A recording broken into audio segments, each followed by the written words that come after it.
Hey, what's up, guys? It's Steven with the Mac Repair.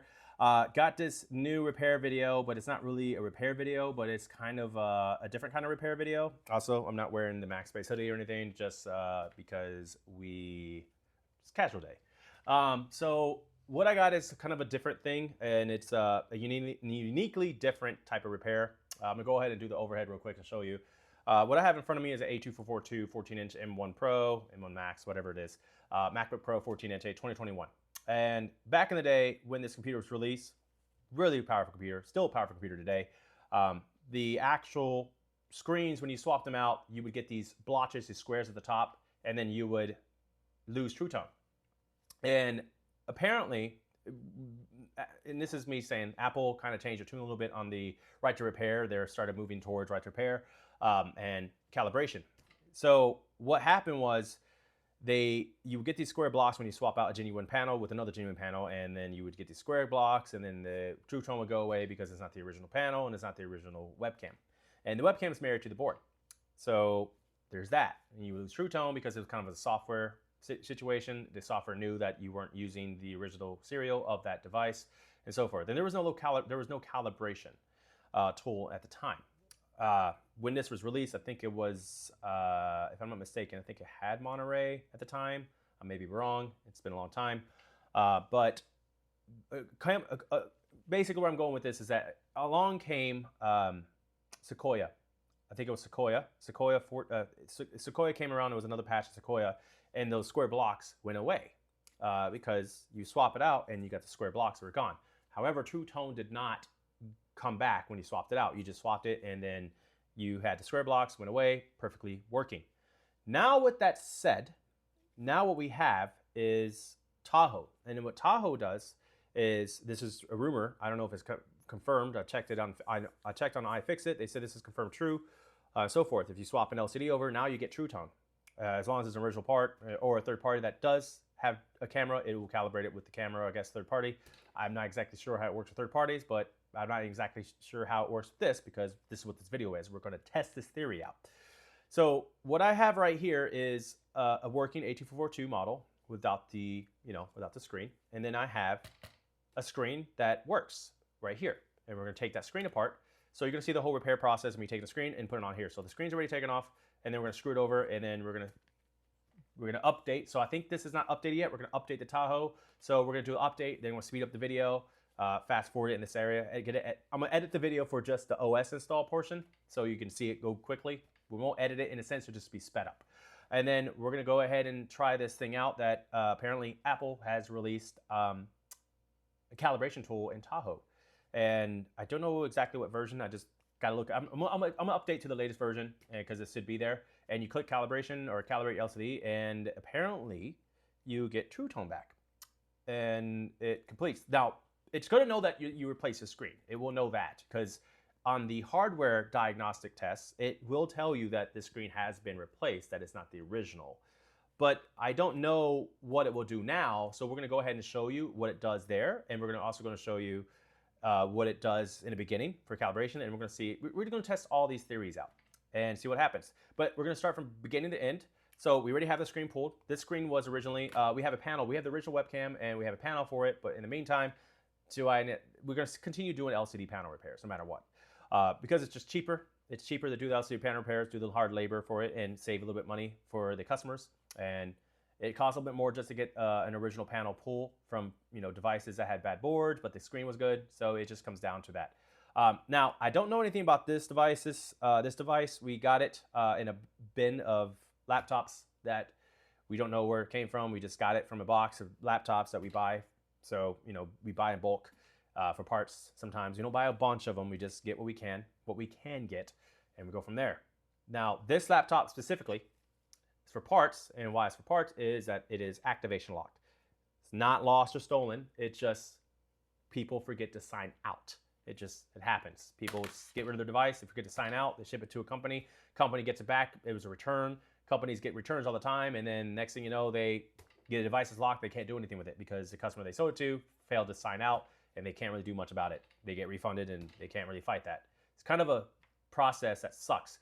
I have a suggestion for that, by the way, is if this device is not reported lost or stolen, and it's just for the company that makes this, is that you should definitely have a system that sends out an email after X amount of time if the device hasn't been used on your servers for X amount of time. Say like 4 years. It hasn't been active for 4 years. It's an activated device, especially T2s, T2 and up. It hasn't been activated, it hasn't been used. It's just been sitting idle for like 2 years. Send a confirmation. If you don't respond, blah, blah, it automatically removes from the server. Or you get an email like, hey, this has been on your account for a while. Would you like to remove it? You haven't used it, blah, blah, blah. That's just a suggestion. Now, if it was obviously, if you click report lost or stolen, that doesn't happen. It's a fail-safe. You click lost or stolen, it doesn't do that. But if you just got rid of your device and don't do that, I would say maybe a good suggestion that would probably be to some kind of system that goes out and removes these after X amount of time if they're not being used. So you don't have landfills of devices sitting and you have good boards that are salvageable, especially with people's lives and they're trying to budget. And also it keeps people in the ecosystem, which is a good thing because being an ecosystem keeps the money going, keeps the flow going, and keeps people happy. So that's just my take. But we're gonna move forward. We're gonna go ahead and get this started. I think I got my tools here. So I also cleaned up my desk, if you noticed. My desk is actually clean. I did a major clean on my desk, got all the screws off, and moving forward, we're gonna try to maintain it as always, but know myself, I'm always going to have screws everywhere. So I cannot prevent that because I suck at it. It's not that I'm disorganized, it's just I tend to repair a lot. So we're gonna go ahead and take this guy off. We're gonna put this to the side real quick, and we're gonna put this on the side on top of one of my computers, and we're gonna go ahead and get started on removing this. Also in the process, you're gonna learn how I take a screen off and bring it on over. We're gonna reuse all the parts from this one, transferring over, and that's what we're gonna do. So we're gonna go ahead and see what this does. You know, this software update, see how, you know, what it does and see how well it is. I don't know what to expect. I've never done this before. You know, I never done this actual video. I don't know exactly. I don't even think any videos have been made out there about this, but I want to go ahead and test this theory and see if it's actually true. iFixit says it's true that it does this now. I trust their word, but we don't have a video about that, so we should definitely have a video about it. And it's very important to have a video documenting that this is a thing that's happening. So, you know, suction, hold this right here, pull this bad boy right here, boom, pop it off, and there is a good working board. So this housing right here is going to get removed. So we're going to turn this off. First and foremost, very importantly, tweezers, disconnect the battery, because we don't want power going to the board. So disconnect that cable, everything's safe. Put this baby over the edge. I like to have things over the edge like this. I don't know how I can show you, but I'm going to pull this out real quick and show you it real quick. So you see that it's over the edge right there. And it's going to pull this right here so you can see it further. You see the edge right there. So y'all can see that it's over the edge like this. So it kind of looks like that. You want to have the hinges hang all the way to the end because you don't want to try to pull the screen like this, because you can break the screen that way. So you always want to hang it out here. I get onto my techs about this all the time. I'm like, hey, you better hang over the edge or stop working. I always overlook my techs because my techs are really good, but I always am a perfectionist and I want my techs to be perfectionists and I want their quality to be always not subpar. And that's why we have a reputation, is that things are done correctly, and it's not because we do it correctly, it's because a Marine is overlooking them. And I micromanage just a little bit, not them, but just that specific area. When it comes to customers' computers and their LCDs, I'm very, very, very strict when it comes to the LCDs, especially when it deals with the customer. So this is not a customer's device. This is one of our devices, both of them. We're just testing a theory here because we're not going to do a theory test on the customer's device. This is our device. So now that we got that, let's go ahead and remove. We're going to get a Torx 3. So the things you really need for this repair is Torx 5, Penelope 5, Torx 3, and Torx 5, and a Torx 9. And if I'm not mistaken, Pentalope 2. Those are the only things you should need. So what I'm going to get started is a Pentalope 2. I'm going to get rid of all these little guys right here. These are Pentalope 2s. So you have 9 of Pentalope 2 screws. So we're going to go ahead and get those removed. I'm going to put them to the side right here because we're going to reuse all of this and transfer it over. And then we're going to, you know, put the bottom plate on just so it can sit down, and then we're going to seal it off in hopes that, you know, it works. that this actually does do its job. This is going to be kind of a long video, but it's not really that long. It's going to be kind of long because of the OS, but it'll be shortened because of the OS install. It should be pretty quick, I would assume. I may have to download Tahoe as well. I'm not 100% sure. That will be a requirement. I may have to stop the video for a second and then go ahead and download Tahoe. But in the meantime, I'm not sure what to expect because I don't know what operating system that computer is on. We may have to download it, so we'll just have to download it and let it come back and go from there. So Torx 3, these guys right here are Torx 3. I get all the Torx 3 screws off. I like to bundle them up on the desk, so I like to do that. I put them to the side. You're not going to see them over here, but you do want to bundle them up. And then you got Torx 3 little screws that are black over here. That is for the Wi-Fi Bluetooth antenna. God, this machine is really well designed. I'm not gonna lie.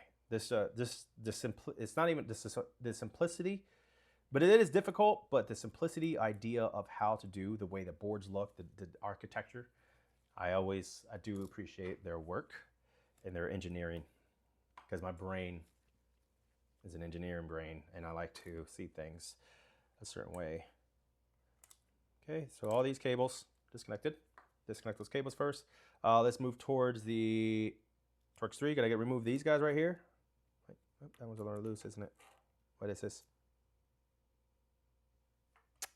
That's Torx 5. If I'm not mistaken. It is. Let's torque that one.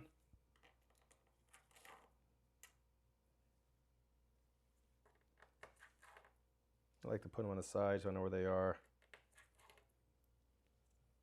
Torx 5 right here.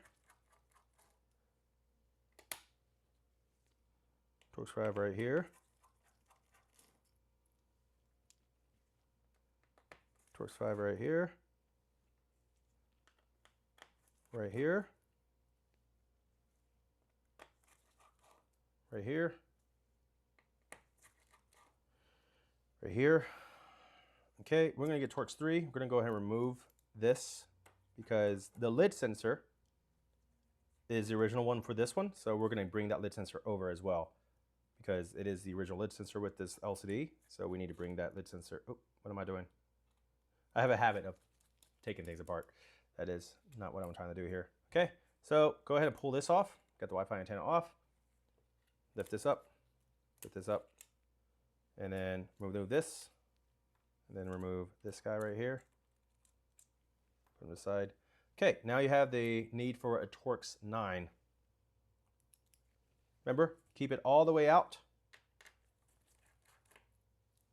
Put them to the side. Remember, we are reusing these screws. And we're transferring them over. Everything that's on this is going to get transferred over. And it should just be, hopefully, a walk in the park. Now, you're probably going to see like the squares on the device, like the issue I'm talking about. Here we go. Pull it up, lift it up. Come on out. There we go.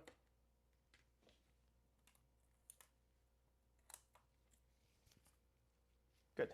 Good screen. Pull these little guys right out here as off. And this guy goes to the side. We'll put him in behind me for now. Put it on Jeff's desk. Then we take this guy, bring the one that actually is an unlocked computer that we were repairing originally, but we're not going to do that. Also, you're also learning how to replace the screen here in the process. So, and then grab your Torx 9 screws again. I always like to start off with the middle ones on both sides so it doesn't move before I like screw 3 of them in, and then just finish it up.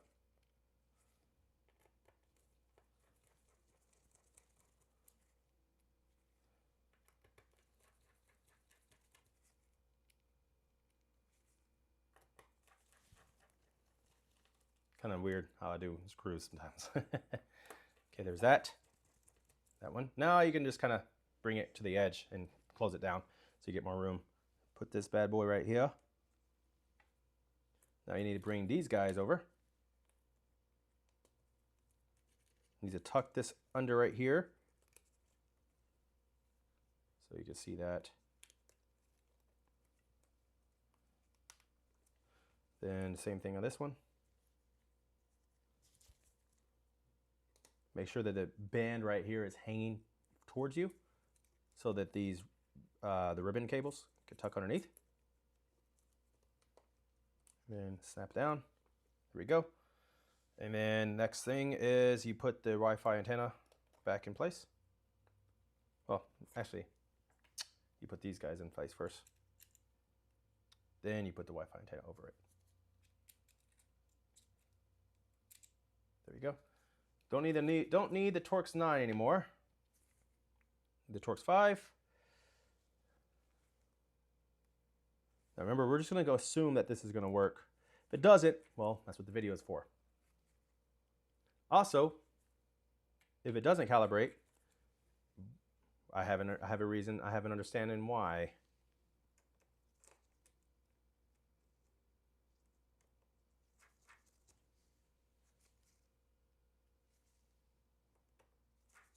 There's that. Okay, now we put this bad boy in there. These guys right here.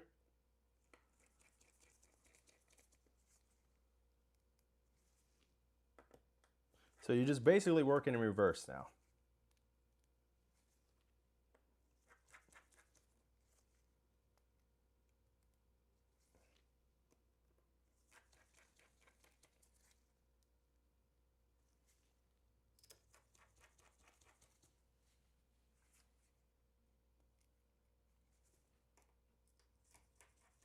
There we go. Now we're going to lock this bad boy down here. Put the antenna connections on the 3 connections that matter.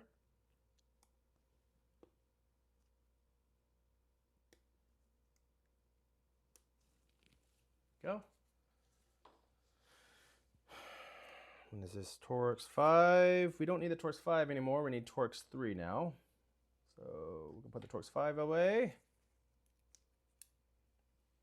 Put the little bracket over. You might be asking yourself, well, how do you know if this is going to work? Why are you putting all the screws in?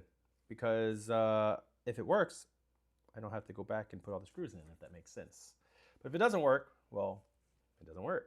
And we just have to go back to the original plan of doing the panel repair, which is fine.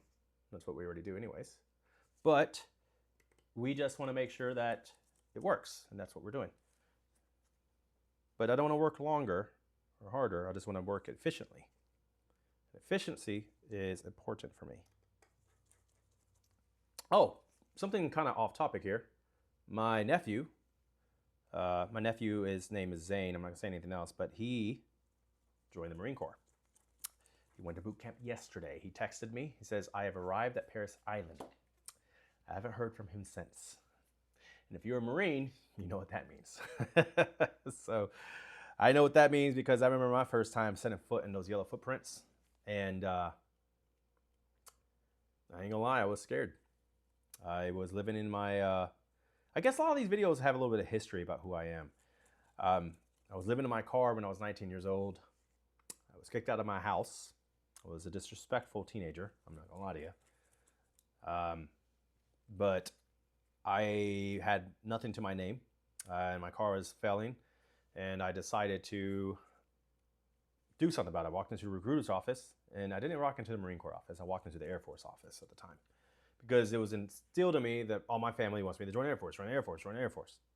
So I went to the Air Force. Air Force took me, but they said, you're on a delayed entry program. You're not going to be shipped off for like another 4 to 6 months.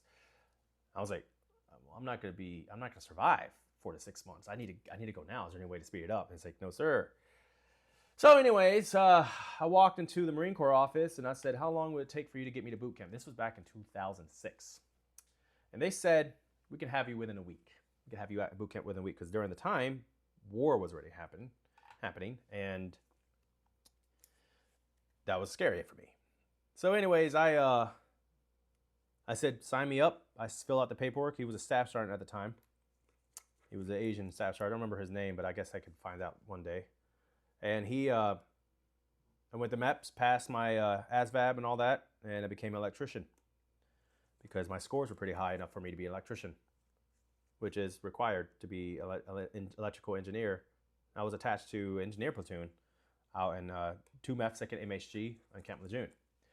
But that was down the road. But when I went to boot camp, I didn't come on to Parris Island on a bus. I came on a little van, like a little van that had like 4 or 5 of us on that van. There was like 4. I think there was 4 of us in the van. And we arrived, it was us 4, and they had us line up, and then everyone arrived at the same time afterwards, like multiple vans and buses. My platoon in boot camp was small. I was part of Delta Company.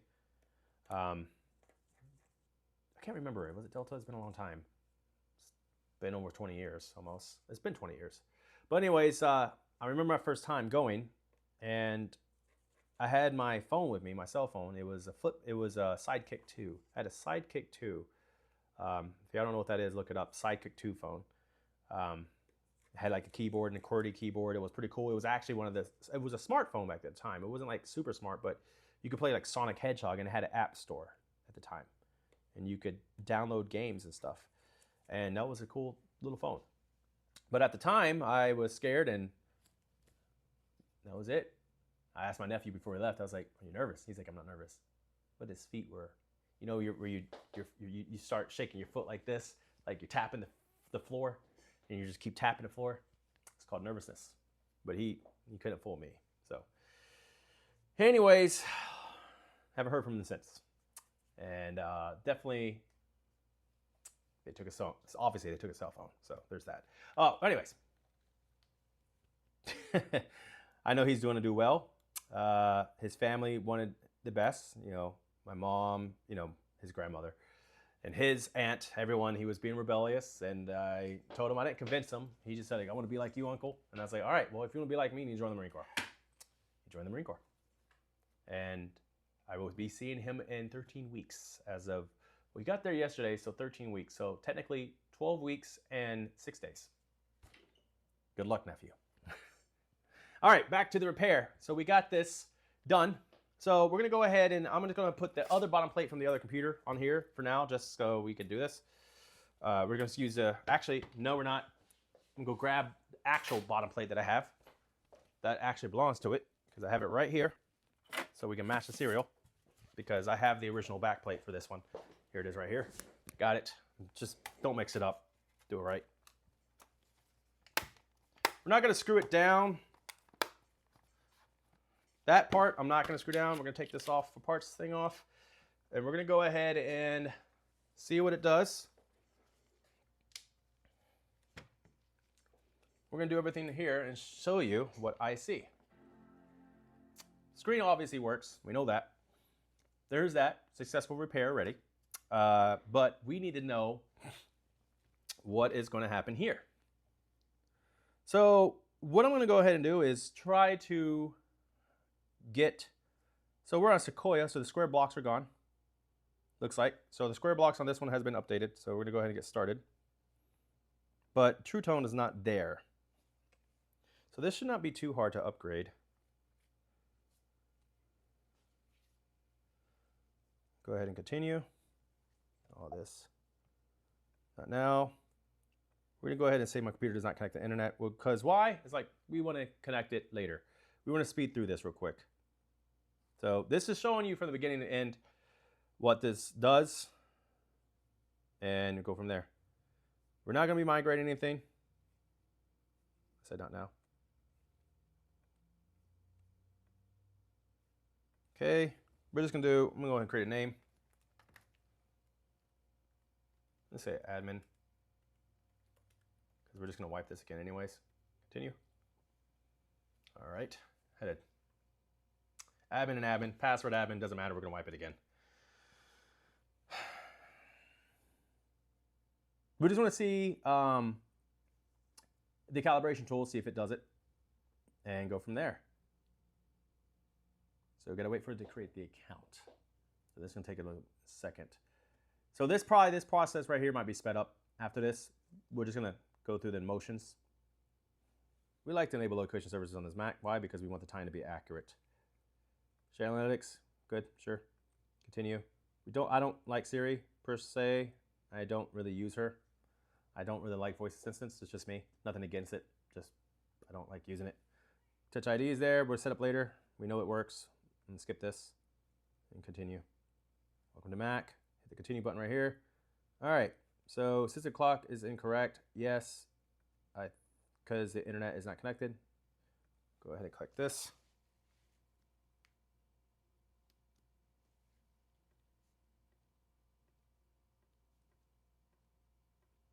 There we go.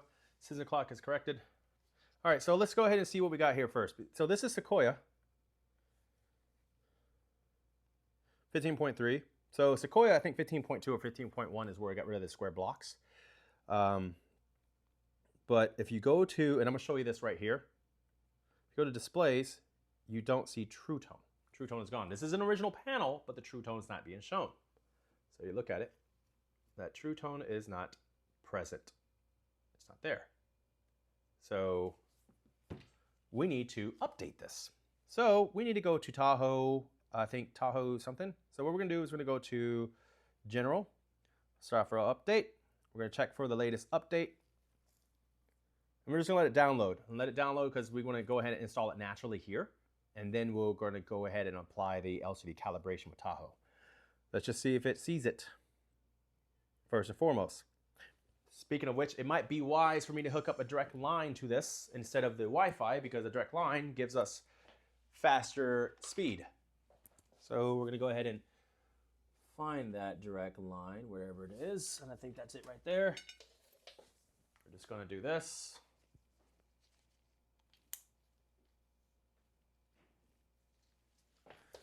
This all the way in the end.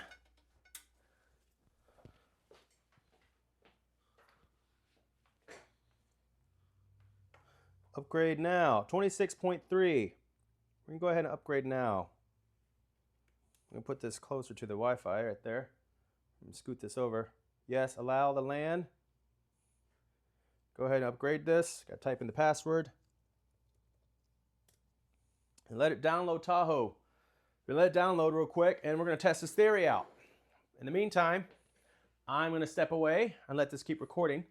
And then once it finishes, it'll install. It might take about probably 30 minutes to an hour, but that portion of the video will be sped up. So this portion right here will be sped up. So I'll let you guys, I'll be right back.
All right, now that it's finished, we are now in Tahoe. Okay, let's go ahead and let's disconnect this guy. We don't need internet anymore. I don't think we do. Type in the password. Probably gonna software update, only download. I don't like to download I like to download automatically. Let's go ahead and skip it to Apple Intelligence for now. Mac not now. Continue. Welcome to macOS Tahoe. Introduce a new design. Got it. Continue, continue, continue. And it should say welcome, I think. Or maybe. Yep, welcome. Love this. The glass effect is getting better. In my opinion, it is. Okay. You guys see this? Let's go ahead and zoom in on this a little bit. Bring this center so you guys can see what I'm seeing.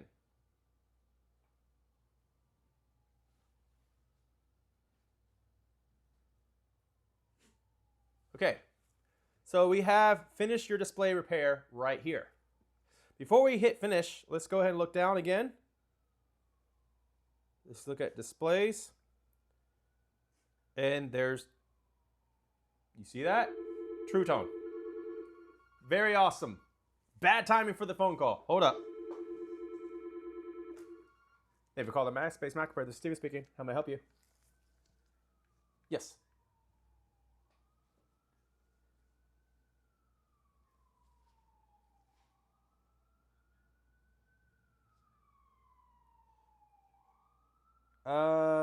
Which iMacs are we talking about here, sir?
This is a remarkable.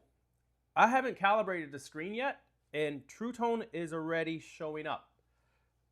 This changes everything. Like this completely changes everything. But before we go ahead and get started, finish your display repair. Parts service. Your parts service history shows repair details for this Mac. A new display was detected. Restart to configure a new display for this Mac. All right, let's go ahead and restart and finish the repair. It's restarting. Let's see what this does. I mean, it already shows True Tone already right off the bat. So that right there is proof that this is working, but we don't know what the calibration is going to do. We're going to go from there and see what it does. It's really important that we know. Let me bring this over more. It's we had a phone call. We get a lot of calls usually during the day, but today's been a slow day, so that's okay. We're usually busy, but today it's a good day that it's a little slow, so I can do this video for you guys. We do get some random questions that don't make any sense. People like, do you work on PC? We do not work on PC computers. We only work on Mac devices. That's why we're a specialized repair shop. We don't touch other devices. We don't touch Xboxes or game consoles. We only work on Mac devices. Repair Assistant. Of Apple verify the parts are using your repair are functioning correctly and can be configured for this Mac. Continue. Need to connect to a network. They got a repair assistance for this. That's pretty cool. By so agree pressing the reporting that you agree that Apple may collect and retain for a limited time the following diagnostic data from this device, identifiers related device. Agree.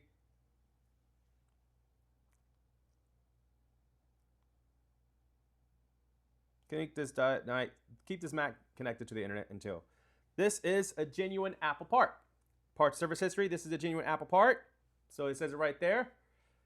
Calibrated, it's continuing, configure. This may take a few minutes. Keep this Mac device connected. So what I think it's doing is probably recalibrating the True Tone and the lid sensor and all that, and then it's probably like sending the information to, I guess, Apple servers that this is for the board, I guess. I don't know. It's not my cup of tea, not my area of expertise, but it works. So that answers the question, guys. And a customer just walked in. Okay, so I'm back. Customer came in, got a few phone calls. That's all right, had to stop the video, but y'all saw everything else. So let's go ahead and look at this calibration and see if it completely did exactly what we wanted it to do. And there you have it. True Tone is present. Here's my thoughts. Apple doing this? Yes. I'm actually very excited. I appreciate, and I'm saying this to them, like to anyone that came up with this idea, whatever location they are, or whatever boardroom meeting they had. This is smart. It's a good quality control issue that might have been resolved maybe on the back end for them. I don't know, but this is a smart move. I truly commend them for this. I think that this is a good step in the right direction of not being anti-repair, and I think providing this just solves a lot of problems with a lot of repair shops and quality. You know, there's always more improvement. I think that this is great. I think that maybe doing the self-service repair thing as a box pop-up here, that's just me. But I think it's a great move on their end, and I think a lot of repair shops appreciate this. I for one appreciate it more than anything. And plus, we're here to help the community so they can retain. And we want to use original parts because original parts is just where it has to be. Unless there's like a manufacturer flaw with the original part, we would probably not want to use it. But in this instance, there hasn't really been much known about these screens except for those blotches and stuff like that, and maybe some of the backlight issues. And it's hit and miss for that. But the blotches and the True Tone was a problem. This being adopted is just beautiful, and I think that it's a good move on their part and their end. And I commend them for it. And I recommend that, you know, any repair shop that does this, they don't forget to do this. That if you want to retain True Tone, you want to have True Tone, an original part is good. And this is going to change the market. It's going to change the parts market. It's for better or for worse. I don't know, but it's definitely going to change it with this video. If it hasn't been seen, you've seen it here first. And I think this is a good thing. And I'm neutral about a lot of things they do, but I'm also, you know, I'm not against them, or, you know, I'm more in neutral perspective of things. I like to be on the sidelines and see how people do run these businesses, especially the corporations. You know, and a lot of people have a bad taste about corporations, but if a corporation like this is doing this, it's a good look. And there's a lot more improvement for everything else in the future, but this is a good step in the right direction. I do commend them for that. So, but there you have it, guys. This is a good improvement, and I am happy for this, and it helps our repair flow move faster. It will cost more to do these type of repairs because the screen is going to cost more money, so panel repairs are always going to be what we need to do. So we'll probably try this process with the panel itself, just a panel repair instead of just a whole LCD assembly, and see what that does. But with Tahoe is a good operating system just because of this. So I actually like this. I like this operating system just because of that. So hope you guys learned a lot of new things, and I hope this improves. And if you do this repair yourself, hey, you learned it here, and shows you the process. Thanks for watching, guys.